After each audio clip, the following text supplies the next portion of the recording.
என்னங்க இன்னைக்கு என்ன டிஷ் செஞ்சு காமிக்க போறேன்னா உடம்புக்கு சத்தான ஒரு கருவேப்பிலை துவையல் தாங்க செஞ்சு காமிக்க போறேன்.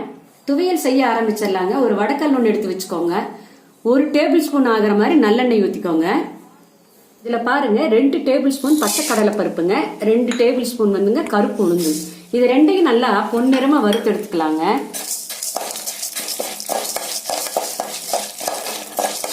பாருங்க ஒவ்வொருத்தர் வந்து வெள்ளை உளுந்து சேர்த்துவாங்க. இந்த வெள்ளை உளுந்துக்கு பதிலாக கருப்பு உளுந்து சேர்த்து செய்யும் போதுங்க உடம்புக்கு சத்தும் கூட சட்னி வாசனையா நல்லா டேஸ்டா இருக்குங்க.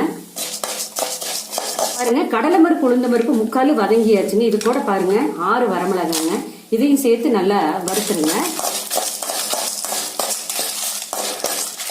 வறுத்தாச்சுங்க. இது கட்டத்தில் ஆற வச்சிடலாங்க.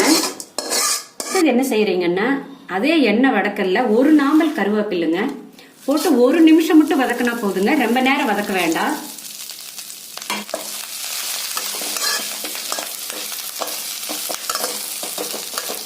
ரொம்ப நேரம் வதக்குனீங்கன்னா இந்த கருவேப்பிலுடைய கலர் மாறிக்குங்க. இலையெல்லாம் சுருள்ற மாதிரி வதக்க வேண்டாங்க, பச்சையா இருக்கணுங்க.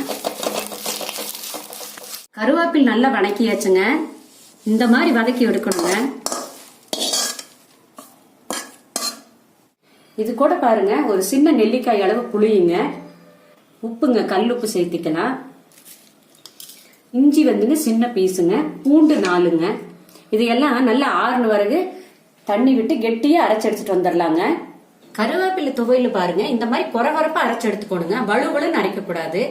பாருங்க இந்த துவையல் வந்துங்க சுடு சாதத்தோட பிசைஞ்சு சாப்பிட்றதுக்கும் நல்லா இருக்கு. வெரைட்டி மீல்ஸ்க்கு சைட் டிஷ் அதை சாப்பிட்டாலும் நல்லா இருக்குங்க. இட்லி, தோசை, சப்பாத்தி எல்லாத்துக்குமே இந்த துவையல் நல்லா இருக்குங்க. பாருங்க இந்த துவையலை வந்து நீங்க தாளிக்கணுங்கிற அவசியம் இல்ல.